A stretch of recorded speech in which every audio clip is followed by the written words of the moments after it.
Glória a Deus, amém, irmãos? É muito bom estarmos na casa do Pai, ou seja, essa é a casa do Pai, e nós, enquanto filhos do Altíssimo, em Cristo Jesus, estamos aqui para cultuar o Senhor, o único que é digno da nossa adoração, da nossa reverência. Eu quero te convidar a abrir sua Bíblia em Mateus, capítulo 18.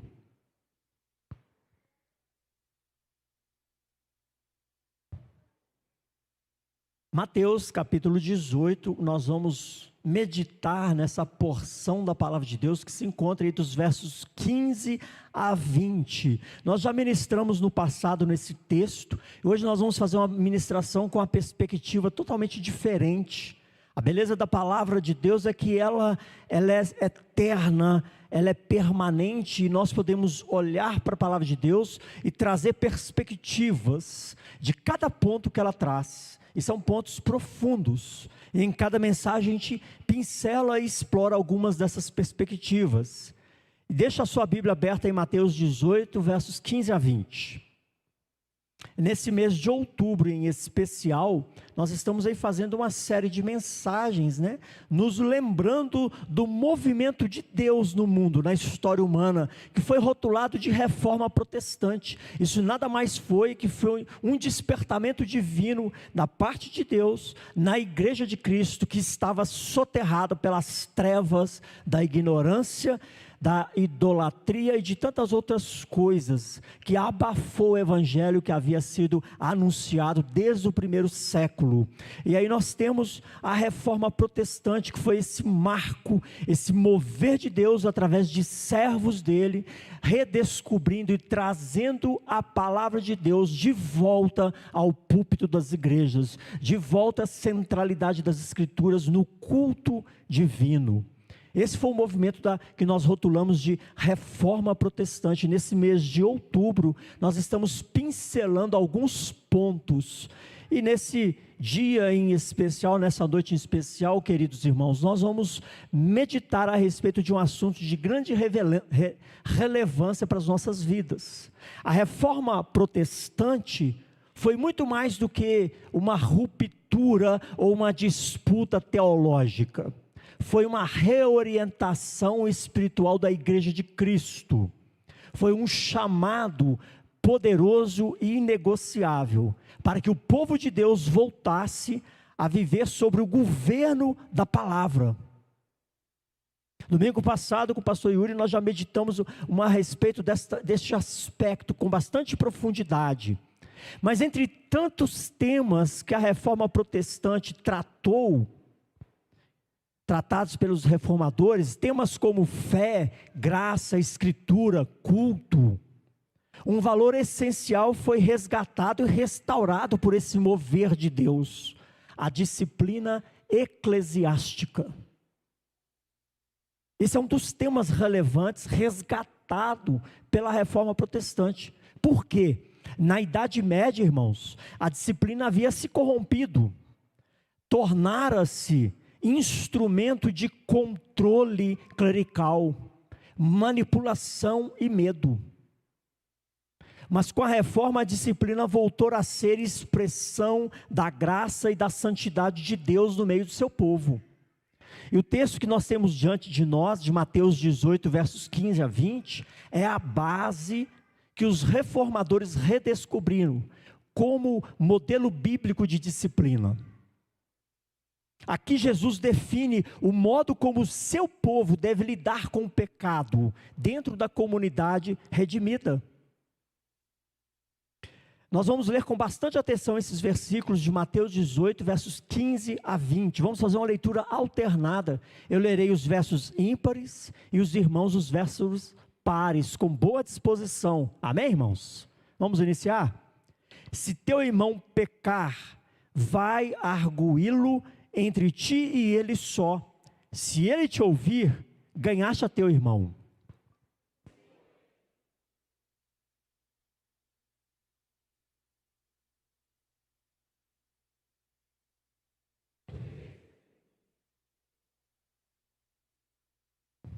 E se ele não os atender, dize-o à igreja, E se recusar a ouvir também a igreja, considera-o como gentio e publicano.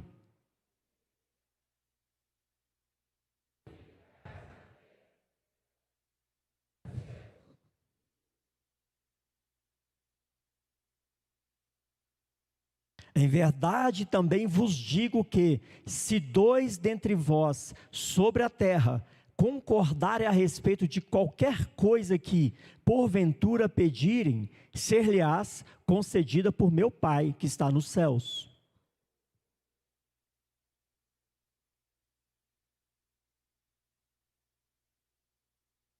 Glória a Deus. Vamos orar, irmãos. Feche seus olhos. Peça ao Espírito Santo que ilumine a sua mente, te dê um coração submisso, quebrantado, contrito e disposto a ouvir e a obedecer a voz do Senhor. Ore ao Senhor.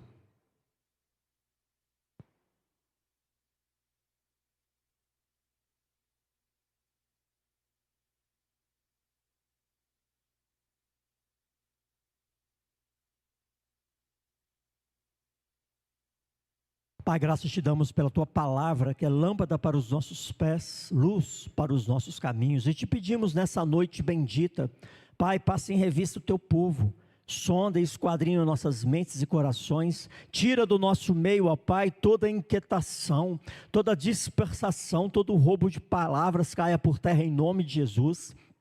Pai, que o teu povo esteja com a mente e o coração abertos, como terra boa para a semeadura da tua palavra. Não permita, ó Pai, que em nosso meio haja, ó Pai, indiferença, passividade mental. Ó Pai, que o Senhor esteja levando nossas mentes cativas em obediência à tua palavra, e que nós saiamos daqui totalmente diferente da forma que entramos. Anula, ó Pai, no meio do teu povo, toda a inquietação, toda a dispersação, e sobretudo, ó Pai, tira a indiferença, tira a passividade, tira a negligência e a omissão do nosso meio, e ajuda-nos a caminharmos, ó Pai, como filhos dignos do Senhor, como novas criaturas lavadas e remidas no sangue do Cordeiro Jesus Cristo. Assim oramos e nos colocamos na total dispensação do teu Espírito Santo, em nome de Jesus.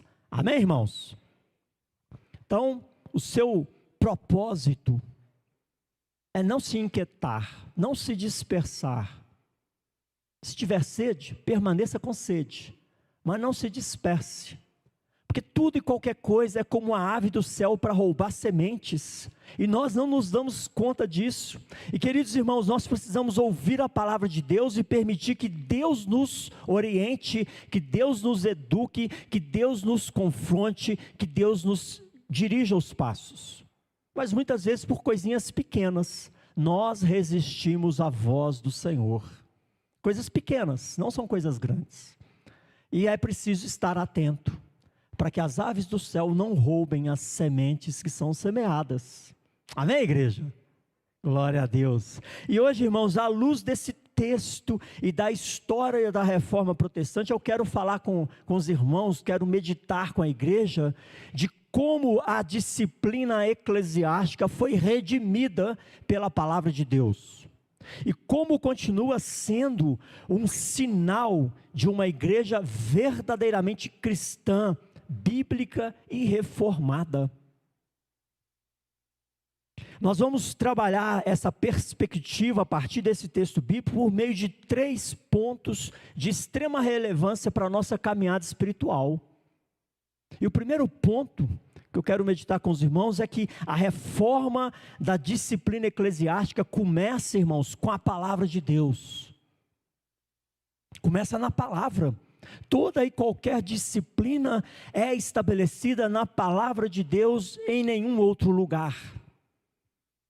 A autoridade das Escrituras sobre a vida do povo de Deus é absoluta. E quem resiste a essa autoridade não é cristão, não é filho, não é discípulo. Porque o Senhor nos chama para caminhar com Ele como Pai e nós como filhos. E o que o Senhor requer não é sacrifícios, e sim obediência. E eu e você, nós precisamos estar atentos à palavra do Senhor. O próprio Senhor Jesus, em Mateus 18:15, estabelece algo extremamente importante. Nós poderíamos reduzir esses versos esse verso em duas afirmações: se teu irmão pecar contra ti, vai arguí-lo a ele só. Nós podemos entender e devemos entender essa expressão que Jesus estabelece no que é uma disciplina bíblica, no ponto de partida das Escrituras. E um detalhe importante aqui, irmãos, que no grego original está escrito dessa forma: se teu irmão pecar, vai e repreende-o. Esse contra ti não existe no original. Quando a gente encontra algumas palavras entre colchetes, foi um acréscimo do intérprete. Não está no original. Então, se teu irmão pecar, vai arguí-lo, vai repreendê-lo. Sem especificar necessariamente que seja um pecado contra você, mas contra Cristo, contra a honra do Evangelho, contra o corpo. É uma coisa bem ampla. E a primeira verdade que Jesus está estabelecendo nesses versos, irmãos, é que toda disciplina começa onde? Nas Escrituras. É a vontade do Pai para a sua família, para o seu povo, nas Escrituras. Não nasce de regras humanas, de tradições eclesiásticas, ou da vontade de líderes religiosos, mas da autoridade soberana das Escrituras. Toda disciplina eclesiástica nasce das Escrituras e não das instituições. A disciplina bíblica é o exercício da palavra no seio da comunhão. Quando a gente fala de disciplina eclesiástica, é o exercício da palavra na comunhão dos santos. É a aplicação dessa palavra. E é a palavra de Deus chamando o pecador de volta à verdade. Isso é disciplina. Chamar o pecador de volta à verdade. A autoridade da palavra, irmãos, contra o autoritarismo da religião. Ou seja, a disciplina, ela nasce das Escrituras, da autoridade da palavra e não do autoritarismo da religião. Durante séculos, a igreja medieval havia deslocado essa autoridade da Escritura para o trono de Roma. O Papa e os concílios passaram a ditar o que era pecado, o que era perdão e o que era disciplina. E o resultado foi um sistema de penitências, de indulgências, onde a disciplina perdeu o seu caráter espiritual e se tornou uma ferramenta de controle das massas. Nesse contexto de trevas, Deus levanta um monge, Martinho Lutero, um monge atormentado pela culpa e pela busca da graça de Deus. Foi ao ler as Escrituras que Lutero descobriu que a voz que corrige e que liberta não vem da igreja, mas vem da palavra de Deus, amém, irmãos? A voz que liberta, que cura, que perdoa, vem da palavra de Deus, não da instituição. Quando ele pregou suas 95 teses, lá em 1517, sua primeira afirmação foi uma explosão espiritual contra o legalismo religioso. Martinho Lutero dizia: quando o nosso Senhor e Mestre Jesus Cristo disse, arrependei-vos, ele quis que toda a vida do cristão fosse de arrependimento. Toda a vida do cristão tem que ser uma vida de arrependimento, não é um momento pontual, pisei na bola, agora preciso me arrepender, não. Toda a vida do cristão é uma vida de contínuo arrependimento. E quem dita isso? As Escrituras, não a instituição. Essa declaração aparentemente simples, redefiniu a disciplina cristã. Ela tirou o arrependimento das mãos do sacerdote e o devolveu ao coração do crente. A disciplina deixou de ser um sistema de punição e passou a ser um caminho de santificação contínua, porque esse é o propósito de qualquer disciplina eclesiástica, promover a santificação contínua. Foi a palavra de Deus que libertou a igreja de Deus da tirania do medo e a reconduziu ao temor santo a Deus. Eu não temo a homens, eu temo ao meu Criador. Essa é a beleza da disciplina eclesiástica. Ela precisa conduzir os nossos olhares, não para o horizontal, e sim para o vertical. E se a autoridade da disciplina nasce da palavra, é essa mesma palavra que, uma vez aplicada, julga e cura o coração humano. É somente a palavra de Deus que tem o poder para julgar e curar. Em Mateus 18,15, Jesus mostra que a correção fraterna é um ato da palavra de Deus em ação. É uma correção fraterna que demonstra essa palavra divina agindo entre nós. Vai arguí-lo, vai repreendê-lo. É um chamado para toda igreja. Ou seja, vai aplicar a verdade de Deus com amor. A autoridade não está em quem fala, mas no que é falado. Na palavra de Deus que discerne os corações. Desta forma, irmãos, a disciplina não é o exercício do poder humano, mas o eco da voz divina no nosso meio. Quando um irmão é exortado, é Cristo quem fala. Quando o pecador é confrontado, é o Espírito Santo quem convence. Quando o arrependido é restaurado, é o Pai quem o abraça. É a própria Trindade agindo no meio da igreja por meio dessa disciplina, segundo a sua palavra. Hebreus 12:6 declara com toda clareza: o Senhor corrige a quem ama e açoita a todo filho a quem recebe. Todos nós conhecemos esse versículo bíblico. O pai repreende e corrige aos filhos, e não ao estranho. Ou seja, a disciplina é uma expressão do amor paternal de Deus. E não é assim que a gente enxerga muitas vezes. A gente vê como uma atitude intrometida, como um problema, como um peso, como uma dificuldade, mas não é assim. É a expressão do amor paternal de Deus pelo seu povo. Assim como o pai corrige seus filhos porque os quer perto, também a igreja disciplina porque deseja comunhão e pureza entre os seus. Então, queridos, a autoridade da disciplina não vem do homem que aplica a correção, mas de Deus, que fala por meio dessa disciplina, que fala por meio de sua palavra. E foi exatamente essa redescoberta de que a palavra e não o homem é quem disciplina, que marcou o coração da reforma protestante. Os reformadores, irmãos, compreenderam que onde a palavra governa, Cristo reina. A forma de nós entendermos que Cristo é o cabeça dessa igreja é quando nós nos submetemos ao governo de sua palavra. De nada adianta dizer eu sou cristão, se eu não me submeto à palavra de Cristo, eu estou brincando com ele. Não sou cristão.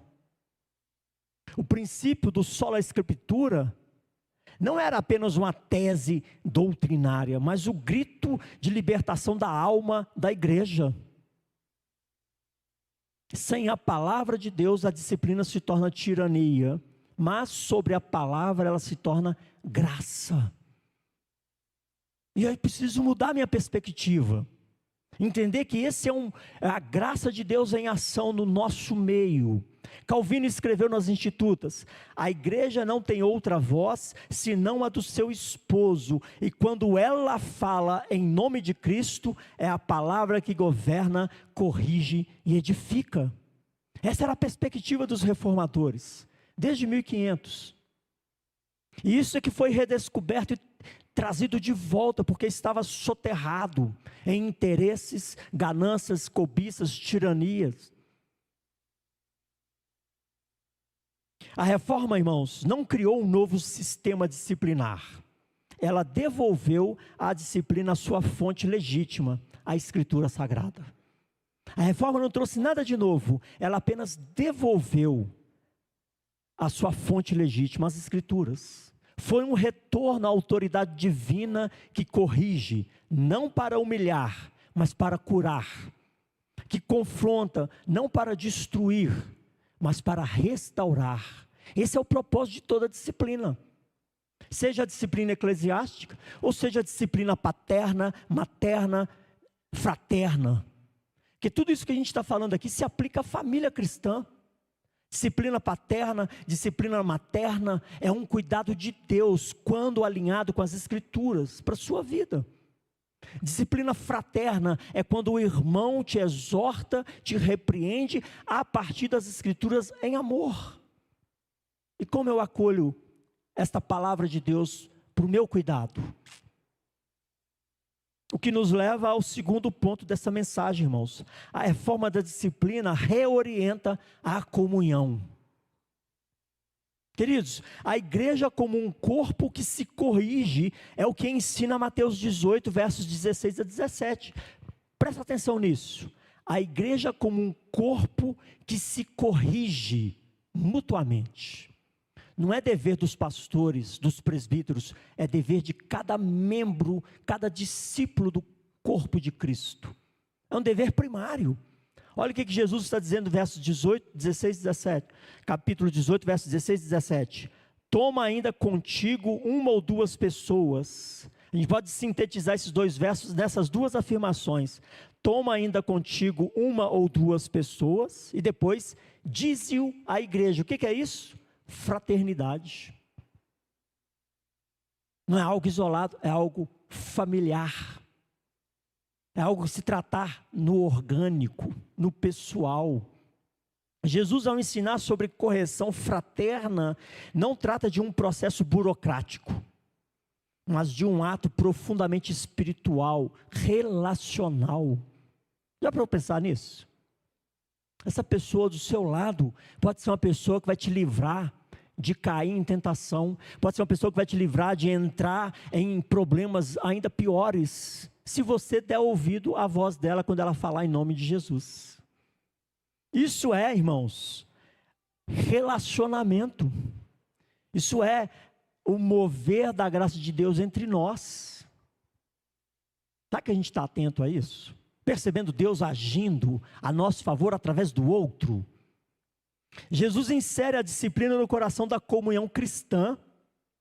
Não é um ato isolado de censura, mas um processo comunitário que visa restaurar o pecador e preservar a santidade do corpo. E começa entre nós, com sobriedade, amor e sabedoria. Assim deveria ser. A correção não rompe a comunhão, ela torna essa comunhão verdadeira. Porque eu falar que eu tenho comunhão com os meus irmãos, ver o irmão caindo no buraco e deixar para lá, eu tenho comunhão, é coisa nenhuma. Estou cruzando os braços e deixando a pessoa se arrebentar, e arrebentar com a igreja de Cristo. Compreenderam? É isso que Jesus está ensinando. Se teu irmão pecar, vai e repreende-o. Com a palavra, em amor, com sabedoria. Quando a igreja corrige, ela afirma que existe um padrão comum. Qual é o padrão? O evangelho, irmãos. Em curso de casais, eu sempre falo para o marido e para a esposa, né? Ou para o noivo e para a noiva. Quem é que vai mandar na sua casa, o marido ou a esposa? Aí eles ficam assim, alguns ficam na dúvida, né? Alguns falam assim, Deus estabeleceu o marido como líder. Aí eu falo para o casal, quem tem que mandar na sua casa é a palavra de Cristo, é o evangelho. Se a liderança masculina do marido for bíblica, é Deus agindo através dele. Compreenderam? É a palavra de Deus que governa as nossas vidas, em qualquer esfera, em qualquer segmento, em qualquer relação. E o apóstolo Paulo expressa isso em Efésios 4, versos 15 a 16. Seguindo a verdade em amor, cresçamos em tudo naquele que é a cabeça, Cristo. Aqui nós vemos que o crescimento do corpo de Cristo depende da verdade e do amor. Duas forças que produzem maturidade espiritual, verdade e amor. A disciplina, irmãos, é precisamente a fusão, verdade em amor. É a disciplina que vai fundir verdade com amor. Sem disciplina, o corpo cresce deformado. Com disciplina, o corpo de Cristo amadurece de forma saudável. Ou seja, a disciplina, queridos irmãos, não é inimiga da comunhão, mas seu guardião. Quando nós zelamos uns pelos outros, nós estamos guardando a comunhão da família da fé. Nós estamos preservando essa comunhão. E foi essa visão equilibrada e amorosa da disciplina que a reforma redescobriu e devolveu à igreja. Não é penitência, não é pagar indulgência, é arrependimento e submissão à palavra de Deus. É só isso que resolve. Os reformadores perceberam que uma igreja sem disciplina é uma igreja sem testemunho. Martinho Lutero já denunciava em suas teses, e Calvino sistematizou isso. A ideia de afirmar que a disciplina é um nervo da igreja. Calvino dizia que a disciplina eclesiástica é a nervatura da igreja, é o que sustenta a igreja. Em Genebra foi estabelecido o que chamava na época de consistório. Já ouviram isso? Genebra tinha isso na época da reforma, que era uma reunião entre pastores e presbíteros, reuniam semanalmente para tratar casos de irmãos que estavam andando com uma vida desordenada, uma vida alheia ao evangelho, uma vida estranha para um cristão. Com que propósito? Restaurar, orientar, sempre que houvesse arrependimento genuíno, reintegrar a comunhão do corpo de Cristo. Isso era o papel do consistório. Hoje nós chamamos, de reunião do conselho.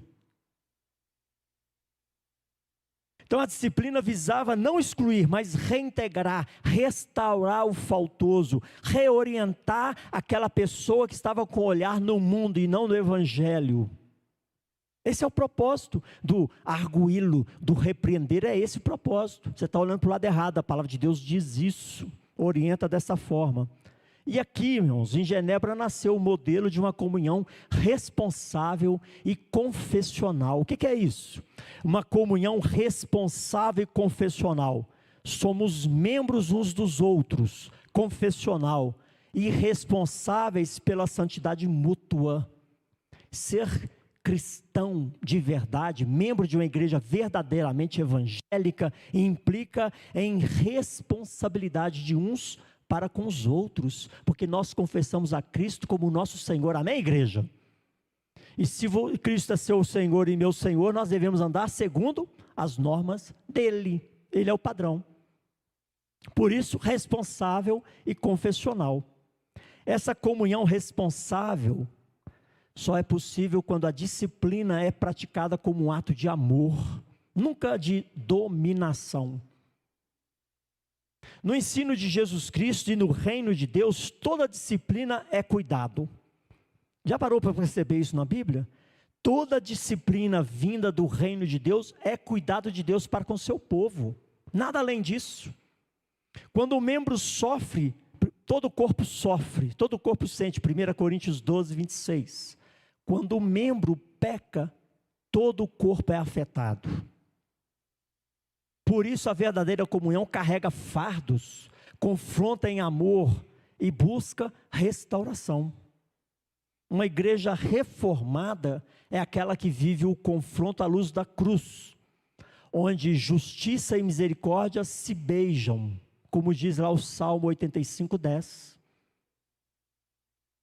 E quando a igreja vive assim, sob a palavra e em comunhão purificada, ela experimenta o que Jesus prometeu, a presença viva do próprio Cristo. Somente assim nós vamos experimentar a presença viva de Jesus em nosso meio. É o que nos leva ao terceiro ponto. A reforma da disciplina reafirma a presença de Jesus Cristo em nosso meio. Queridos, Mateus 18, versos 18 a 20, poderíamos apenas observar essas duas afirmações para entender o que Jesus está dizendo. Tudo o que ligares na terra será sido ligado no céu. Ali eu estou no meio de vós. É uma palavra de autoridade e poder, e é uma promessa de sua presença quando estamos andando alinhado com a sua palavra. A disciplina eclesiástica é um ato espiritual de governo divino. O que isso quer dizer? Cada decisão fiel às Escrituras reflete na terra o que Cristo confirma nos céus. É isso que ele está dizendo: o que ligar na terra será se ligado no céu. Se reflete a vontade dele, está sendo ligado, porque é o governo divino e invisível de Jesus agindo no meio do seu povo. Ou seja, a disciplina manifesta o reinado de Cristo entre nós, quando aplicada segundo as Escrituras. Jesus declara: tudo que ligardes na terra será ligado no céu. Ou seja, nós agimos como representantes visíveis do reino invisível. É essa autoridade que Jesus entrega à sua igreja, representantes no mundo visível daquilo que é do reino invisível, até a sua volta. E os reformadores entenderam que Cristo reina por meio da sua palavra, e é essa a única forma dele reinar entre nós, por meio de sua palavra.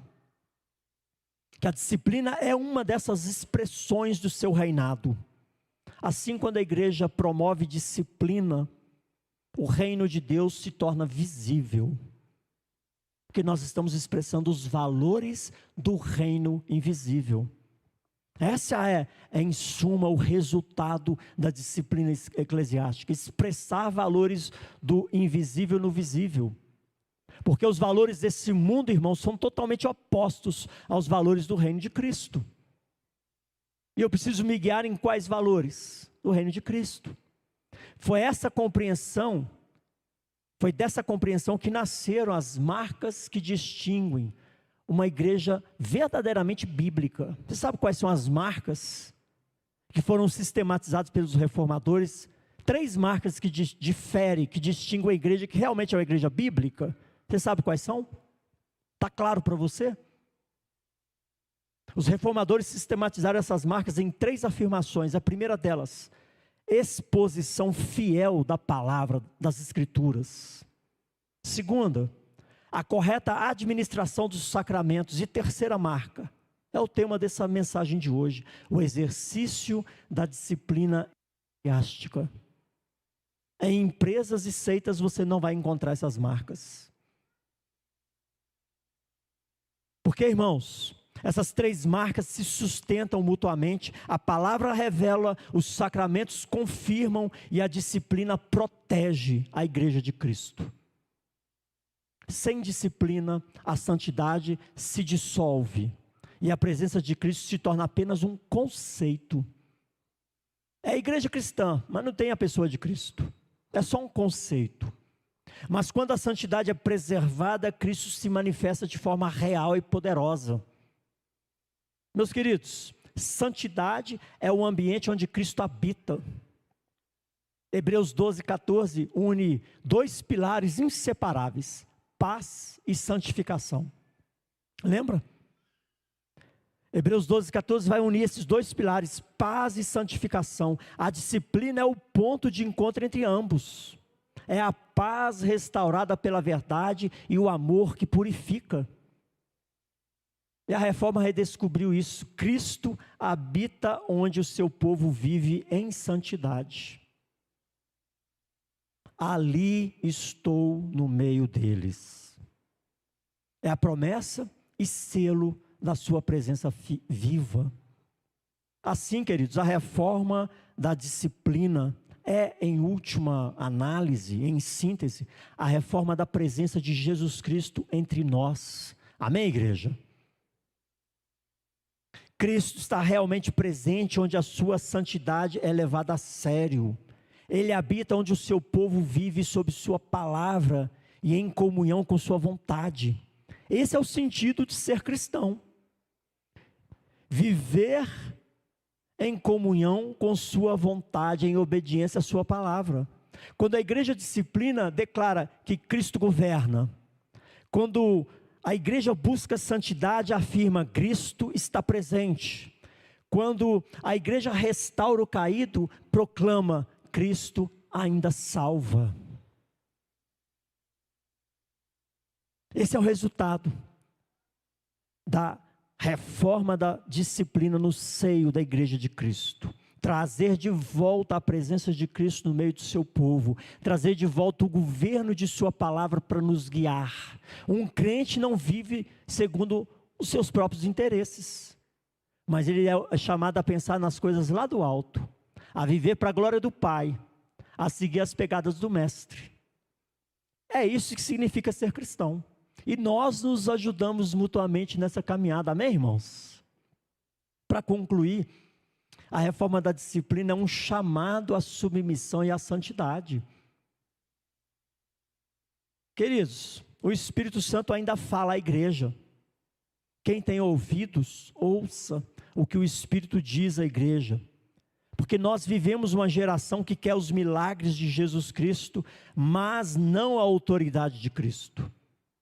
Que busca consolo da graça, mas despreza a disciplina da palavra. Mas o Senhor está levantando nestes dias uma igreja que volta a ouvir, uma igreja que quer ouvir a sua palavra, uma igreja que não teme ser confrontada, porque aprendeu que correção de Deus é sinal do seu amor e não da sua rejeição. Nós precisamos entender isso. A correção de Deus é um sinal de seu amor e não de rejeição.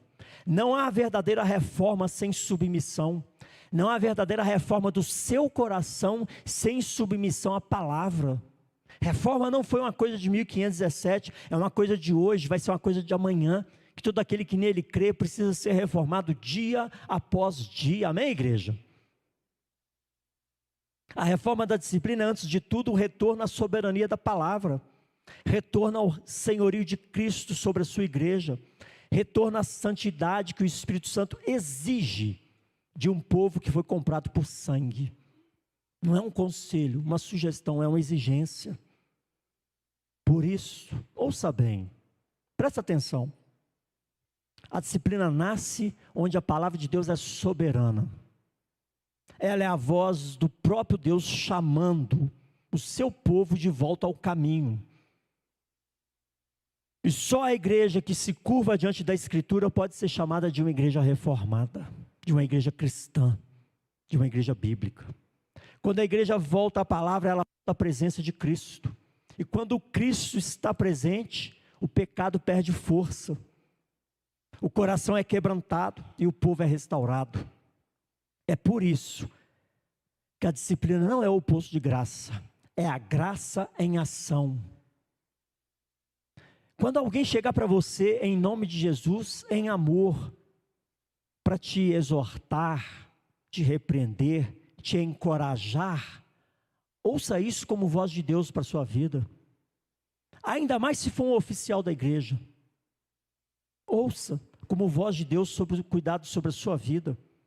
Quando a igreja disciplina, ela declara ao mundo: nós chamamos demais para deixar você morrer no erro. É assim que nós devemos entender a disciplina eclesiástica. Você é tão amado que nós vamos nos constranger, te constranger, para você não permanecer no erro. Amém, igreja? É essa a perspectiva que os reformadores trouxeram de volta, que se havia se perdido. Queridos, o Senhor está nos levantando como uma igreja que ama a santidade, que não negocia a verdade, e que entende que o amor verdadeiro não se cala diante do pecado, mas fala com lágrimas e corrige com esperança. A reforma da disciplina é o clamor de Deus à sua igreja: volta à minha palavra, volta à minha santidade, volta ao meu altar. É Deus te chamando. Pois Cristo, onde Ele reina, o céu desce à terra. Onde a palavra governa, o pecado é exposto e perde força. E onde o Espírito Santo santifica, o povo, eu e você, nos tornamos luz para esse mundo. Amém, igreja? Que esta geração IPE não seja conhecida por suas emoções passageiras, mas por causa de sua obediência constante. Porque a verdadeira espiritualidade reformada não busca sensações, ela busca submissão. Não vive de eventos, mas de arrependimento. Não corre atrás de experiências, mas de santidade. E onde Cristo é Senhor, a igreja é viva, a palavra é fogo e o povo é santo. Amém, irmãos? Que o Senhor encontre em nós uma igreja assim, reformada, submissa, cheia do Espírito, vivendo sob o governo da palavra e para a glória de Deus Pai. Amém, irmãos? Para encerrar, eu quero compartilhar com os irmãos 4 aplicações práticas. Quando a gente fala aplicação prática, implica em que você aplique isso, amém? Não é sugestão, é para a gente exercitar, para a gente buscar isso como prática contínua. Primeira aplicação, a partir dessa mensagem: submeta-se à palavra de Deus. Ela é lâmpada para os seus pés e luz para o seu caminho. É a palavra de Deus que vai te livrar da maldição, que vai te livrar da condenação, que vai te livrar do erro. Então submeta-se à palavra, deixe que ela julgue suas motivações, confronte os seus caminhos e purifique o seu coração. Ser cristão é isso, é permitir que a palavra de Deus julgue as minhas motivações, confronte os meus caminhos e purifique o meu coração. Não resista à voz que te corrige, ela é a mesma que te salva. Segunda aplicação: ame a correção fraterna, valorize isso, dê glórias a Deus a isso. Ame a correção fraterna, receba o cuidado da igreja como expressão do amor de Deus, e seja também um instrumento de restauração na vida de outros, com sabedoria e amor. Um instrumento de restauração. Deixe o Espírito Santo te usar para abençoar vidas. Terceira aplicação: busque a pureza do corpo de Cristo. Nós somos responsáveis uns pelos outros. Ore e haja para que a santidade de Jesus volte a ser o padrão da comunhão entre os membros da igreja. O padrão da nossa comunhão, irmãos, não é o padrão do mundo, é o padrão do reino de Deus. Nós precisamos orar e agir para que isso seja uma verdade. Orar uns pelos outros e ser testemunho desse padrão, uns para os outros. Quarta e última aplicação: reforme-se continuamente. O lema da reforma protestante era: a igreja reformada deve estar sempre se reformando segundo a palavra de Deus. Tenha esse lema como lema da sua vida. Reforme-se continuamente. Que ser cristão é caminhar em santificação, é reforma contínua e diária. Nós estamos nos reformando à luz das Escrituras, à luz da palavra de Deus continuamente. Tenha isso como meta pessoal. Que o Senhor nos desperte e nos purifique. Que Ele nos conceda ouvidos obedientes e corações quebrantados. E que o fogo da sua palavra venha a arder com mais intensidade em nós e através de nós. Amém, irmãos? Você está comprometido com essa causa? Esteja, porque essa é a única causa, não tem outra.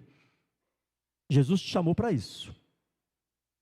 E se eu não estiver comprometido com isso, o caminho é outro. Comprometa-se com o reino, comprometa-se com o corpo, comprometa-se com o seu Senhor. Você está disponível para servi-lo? Eu preciso responder isso para mim mesmo. Eu estou comprometido com Cristo? Eu estou disponível para Cristo? Ou Ele só tem as sobras da minha agenda, da minha vida? Ou esse é um momento que eu busco bênçãos, um momento apenas religioso, vazio? Que não seja assim, mas que Ele nos encontre como uma igreja fiel, como discípulos, que embora possamos falhar, mas que estamos comprometidos com Ele. Amém, queridos? Feche os seus olhos, vamos orar. À luz desta mensagem tão desafiadora, e dessa reforma da disciplina eclesiástica em todos os aspectos, relacional, fraterna e institucional, eu e você estejamos comprometidos com Cristo em primeiro lugar, em deixar que a palavra dele nos corrija, nos convença e nos oriente. Coloque a sua vida, não pense em mais ninguém, só em você, você e Jesus Cristo, você e o Pai. é cada um diante do Pai. Deus não tem netos, apenas filhos. Deus não chama simpatizantes, apenas discípulos. E você foi chamado em Cristo. Ore ao Senhor, peça: Espírito Santo, tem misericórdia de mim, miserável pecador. Quebranta o meu coração. Dai-me disposição e comprometimento com o seu reino. Não permita que eu fique oscilando entre luz e trevas. Me ajuda nessa área da minha vida. Me ajuda para que eu seja mais comprometido com a tua palavra, com o teu reino, com o dia do Senhor.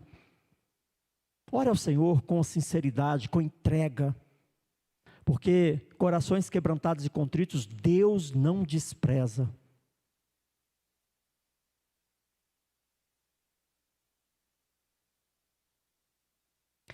Ó Pai, em nome de Jesus, a tua palavra foi exposta e te pedimos, seja o teu Espírito Santo aplicando estes princípios, este valor do teu reino, despertando a tua igreja, ó Pai, para esse chamado relacional, para essa relação, ó Pai, de responsabilidade mútua, de caminhada mútua, de comprometimento uns com os outros e sobretudo com o Senhor. Desperta a tua igreja, aviva a tua obra. Não permita, ó Pai, que tratemos o teu reino como se fosse uma instituição qualquer. Não permita que tratemos a tua palavra como se fosse apenas uma sugestão, mas que se torne a única regra de fé e prática para a minha vida, para as nossas vidas.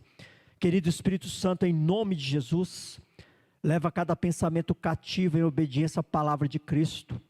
Caia em nós e através de nós todo sofisma, toda fortaleza, todo pensamento altivo que se levanta contra a tua palavra. E dai-nos, ó Pai, humildade, submissão, quebranta os nossos corações, pois queremos ser achados diante de vós, dignos de sermos chamados cristãos, para teu louvor, para tua glória, em nome de Jesus. Amém, irmãos?